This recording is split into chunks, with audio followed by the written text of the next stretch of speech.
Welcome to Late Reviews. Today I'll be talking about Ferris Bueller's Day Off. This is not really going to be a normal, thorough review. This is just going to be movie chat. Because the other day I rewatched Ferris Bueller's Day Off and I realized this is actually a very unusual movie that I think is worth talking about. So very briefly, Ferris Bueller's Day Off is from 1986 and stars Matthew Broderick as the titular character. The plot is essentially simple and also complex. That's actually what my video will be a lot about the complexity of this movie, because it's a very unusual movie, and I don't think we normally appreciate how unusual it is, for better and for worse, because I don't think it's necessarily playing in its favor. The plot is, boy skips school, boy has to make sure he's not caught skipping school. Also, boy's friend is depressed, and boy has a girlfriend. That is the plot. That is the core of it. That sounds simple. It actually sounds stupid. Like, why make a movie about a boy skipping school? Why? It's high school, he's supposed to graduate in a few months. Why is that an interesting conflict? He skips school, sure, let's make a movie about that. It sounds so stupid, 80s, 90s comedy as it can get. As simplistic. Of course, you do see the school, and when you see his teachers, you can understand why you would skip that. Bueller. In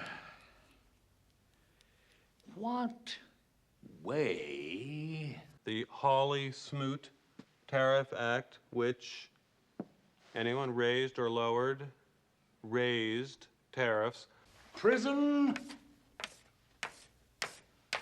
Also, why is the principal so obsessed with him? I should note here, this is the first time I've seen the movie after learning that the guy playing the principal is a real life pedophile. This movie takes on a different tone, having learned that. I guess they're about the age of consent, so it's not exactly lends too much into that, but it still does feel weird.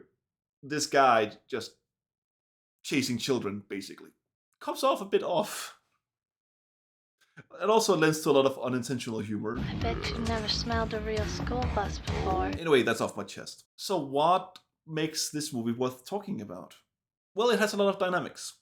And it essentially has four major acts that are quite tonally different. The first act is very, very comedic. It's full of all these gadgets. It's full of fourth wall breaking, as Matthew Broderick addresses the audience directly in his movie. Dumps a lot of exposition monologue. You're introduced to the characters of the movie because the first act is him waking up, having to convince his parents that he's ill, his sister that doesn't buy he's ill, then has to convince the people at the school, the principal, the teachers, that he's too ill to go to school. And not just that, he also has to convince his friend, who is depressed and thinks he's ill, to come out with him, because he's already not in school, so he might as well join his friend on his adventures. And he also needs to get the girlfriend off school. That's what the first act is. That sounds very simple, but it's just full of very, very, very funny comedic moments. Like all these contraptions he's building, all this technology he's using to make people believe that he's actually ill, to hack into the school's computer and remove his days of absence at school. It's full of these funny moments and just him having fun and enjoying life. The movie opens and ends with him saying that life moves pretty fast. If you don't stop and look around once in a while, you could miss it. Quite a lighthearted take, quite a youthful take on life, but honestly, also very true. The core message of the movie and core messages of this movie are actually quite good. And the first part is very silly, a lot of funny jokes. Honestly, the first part of the movie is by far the funniest part of the movie. It's quite... At this point, you might think you're in for an average 80s comedy. Your generic 80s comedy. But then it takes turns. When they are hitting Chicago, when they are off school, the second act, they're just doing shenanigans in Chicago. And you're introduced to quirky characters. There are a lot of coincidences that prop up that seem outlandish. Still maybe plausible, but odd. And the decisions the characters make to circumvent those situations are not really realistic. They seem off. It all culminates in this big song and dance number at this parade at the end that actually turns into a proper musical. The movie no longer feels like it's grounded in reality. It just feels completely fantastical. And it's weird because it doesn't really feel in line with the first part of the movie, with the first act. The first act feels quite grounded in reality, mostly. The second act is kind of bonkers. As the second act goes on, they go from just enjoying life or trying to enjoy life to actually talking about the future, talking about what to do, talking about feeling insignificant, talking about feeling pressured to go to college even though you don't know what you want to do with your life. And then the idea that actually this Matthew Broderick character, Ferris Bueller, who is larger than life, everybody loves him. Even people at school believe he's so ill that he might die, so they are starting this campaign to help him out. And that's also a running gag that throughout the movie, everybody knows that something is off with Ferris Bueller, even if the people they're talking to, like the parents, are not even aware this should be out there, that this should be public news, that he's ill. And so this larger than life character has got the girl who seems to know what to do in life. They actually speculate that his career will not look bright. I think they're doing it as a joke, but there is something true to this, that people who are skipping school, who are not taking things too seriously, who are actually trying to enjoy life and who are charismatic, they can kind of end up at the very, very high places or kind of end up at the bottom of society. And I think this movie, just with this throw-off line, kind of also talks about that. That yes, it is important to enjoy life, but also to take it a bit seriously. But still to take it into your own hands and do your own thing with your life, not just to obey other people. I know, I don't really like it. I think that the second act is not that great. Honestly, it has good moments, but it just feels weird. It's really tonally different from the rest of the movie. But it is important as a contrast to the third act, because it ends with this big song and dance number where actually finally Ferris Bueller's friend seems a bit happy, and they're driving home in his dad's sports car. This sports car that they promised wouldn't be damaged or anything. It is mentioned in the movie that his dad loves this more than his wife, and probably also more than his son. Is in his home museum, and because it's there and has been there and the dad has no intention of ever driving it, the dad knows exactly the mileage of the car. But the valets, the people who are supposed to take care of it, went on a joyride instead. So suddenly the mileage is much, much, much higher. And Bueller has this idea, oh, don't worry, we'll solve it. We'll just put the car in reverse.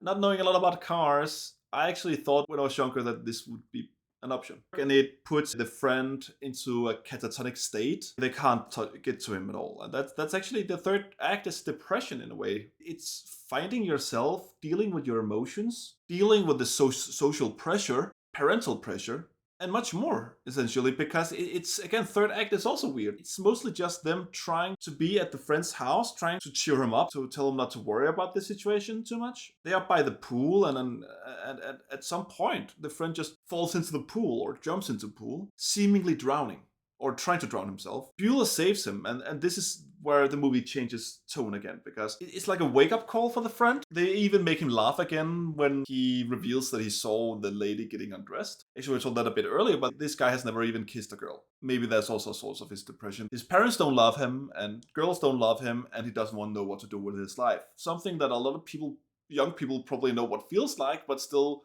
that doesn't make it any easier to deal with. These are actually problems. Like, it's just a whammy, a cascade of things that don't make life any easier, but also a cascade of things that are very common for a lot of people, or at least with some of the factors. Hopefully you don't have all three of them at the same time.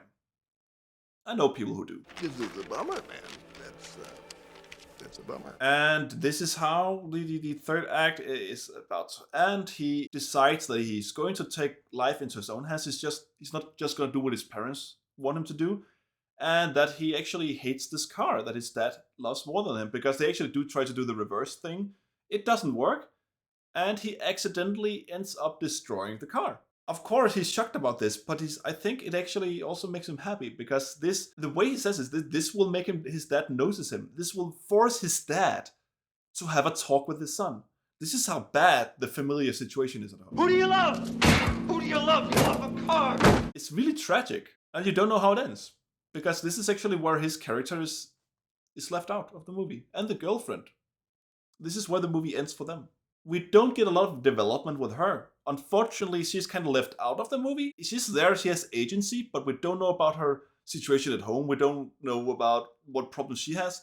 The only thing we are really taught about her is that she also doesn't know what to do with her life. So she's also a lost youth. But that's all. I think her character is underdeveloped. So that's the third act. It's about trying to overcome your personal issues, but it's only for him. Actually, that's not true. There are two people who are dealing with their personal problems.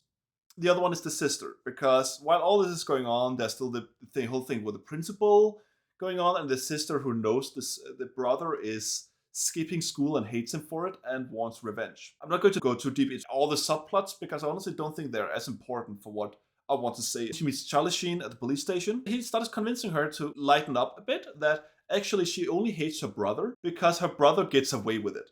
That she wants to do the same things as her brother, but he's just more capable. So instead of trying to better herself, she takes it on her brother, preventing her from her own from developing herself, from becoming the person she wants to be, and instead trying to knock other people down for who they are.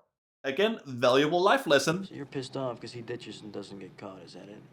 You ought to spend a little more time dealing with yourself, a little less time worrying about what your brother does. If you have a problem with other people, out of jealousy, try to become them maybe. Maybe. I will not make that a general rule. There are probably exceptions to this. And that's why the third act ends. The side plots are getting resolved. The people are improving themselves. They are trying to overcome the obstacles blocking their ability to be happy in life. Noteworthy, our main protagonist is not dealing with these issues. It's his friends, it's his family, not himself. He knows exactly what he wants, and that's to skip school and enjoy life. He has no problems he's dealing with in this movie. Fourth act is him having to get home before his parents do. It's a ticking clock situation. I will not say much more about it. We have some nice conclusions to some of the plot lines, to some of the subplots. We have him again go to bed and say, stop, take a breather, enjoy life. Blink and you'll miss it. Life moves pretty fast. You don't stop and look around once in a while, you could miss it. I like the movie and I don't like it at the same time. In some ways, I think it's a perfect coming-of-age movie because it does deal with a lot of coming-of-age things in a very intriguing way, dealing with a lot of different coming-of-age issues that you don't always see coming-of-age movies do, or at least not done in the same way. And I think a lot of that is owed to that actually the main character has nothing to resolve. His girlfriend has nothing to resolve. A lot of the normal teenage comedy, coming-of-age comedy, is often boy wants girl, boy gets girl, boy breaks up with girl, or girl breaks up with boy, they get back together. That's the story arc. But then this movie boils down to, what does Ferris Bueller want? Ferris Bueller wants to skip school. That is his plotline. That is his arc. He has pretty much no arc in the movie. The main character is the one that develops the least in the entire movie. That's not entirely true, of course. His parents, his girlfriend, they don't really go through any kind of development. What you end up is essentially having three different movies. You have the borderline slapstick, fourth wall breaking comedy that is quite good, of the first act and of the fourth act. Then you have the more fantastical comedy that ends up in a musical of the second act that is very detached from the first act, I would argue. In terms of tone, in terms of what happens, it's just very detached from the first one. It does have some things going through it. Watching this movie, I couldn't help think of Beverly Hills Cop a bit, because what Ferris Bueller has in common with Eddie Murphy, Axel Foley, is that they're bullshit. They're bullshit artists. They are constantly getting through life, overcoming the obstacles by bullshitting. I think maybe that's also why I like Ferris Bueller's Day Off, because it has that same vibe that I love from Beverly Hills Cop. And then you have the third act that feels much more adult. It has very little resembling a comedy. It's the growing up act. A lot of comedies, a lot of movies that are a bit similar do have a similar structure, that you have the fun, and then once the youth encounters that fun is no longer like the only thing in life, which is the revelation they have at the end of the second act. That you can't just have fun, that you also have to take life a bit seriously, and that you have to grow up, and that you can't just rest in this state you're in at this point. You have to develop. But then the movie ends with the fourth stage again, the fourth act, which is very similar to the first one. A lot of movies that have this structure, and in the third state, the growing up. This movie doesn't. It skips it. Again, because the lead protagonist doesn't go through this. The lead protagonist doesn't have this revelation, doesn't have these struggles. I think that's why it's just a very tonally odd movie, that there's honestly just a lot to say about it. And I think I already say too much. I think what I wanted to focus on here is how it's tonally all over the place. It's a bit confused. It has a lot of elements I do like a lot in terms of its comedy. I do like the coming of age part. It seems a bit out of left field, and I think it's also just, again, because it's actually about his friend. It's not about him. And actually, you would argue in this movie that maybe he has to grow as a person? Maybe. But the movie doesn't think he has. He's just one of those lucky, charismatic people who gets everything he wants. Everything resolves itself for him. It's the other people around him, the one who are more serious, the one who are having less of an easy life, that have to adjust. Which I think is an interesting thought. I'm not going to say it's a good lesson to learn, but it's actually because I think most of us know at least one person who is Ferris Bueller, who gets off with a lot of things he shouldn't get off with, who never really learns from his mistakes because he or she is never put in a situation where they have to learn from their mistakes. Because they're lucky, because they're charismatic, because they're privileged, maybe. But where does it leave it? Because that's like it's a bit all over the place, and some of its comedy is just a bit too slapsticky for my liking. Some of it still holds up very well. It is a movie that I like. It is a movie that mostly brings joy to me. If I put on Ferris Bueller's Day Off, I do it to have a good time, to laugh. If I want to see a proper coming of age movie, that this movie is in the third act, I would probably put on something else. So it's kind of having a cake and wanting to eat it too. Or maybe having two cakes and wanting to eat it one. I don't know. Or having a wrap and cutting it two, but it's the same wrap. No, then it would have to be a different wrap. 3 hours later. It's a movie I'm conflicted about, but I can recommend it to you. If this sounds intriguing to you, you should probably watch it. It's not long, it's 90 minutes. It is a very 80s movie, for better and for worse. It's not groundbreaking, it's not... Maybe it is actually... I think the fourth wall breaking might be a bit groundbreaking for its time. And honestly, it's just a very unusual comedy. It's a very unusual 80s movie. I can't think of any movie I've seen that is quite like this. Again, for better and for worse, because it's so confused, it's so all over the place. But it pulls off a lot of it quite well, and a lot of it is due to the acting. The acting is actually very good. The dynamic between the trio, the friend, Bueller, and his girlfriend, it's a really good dynamic. And the other characters are good too. So I guess this is a recommendation. Watch Ferris Bueller's Day Off. Bye.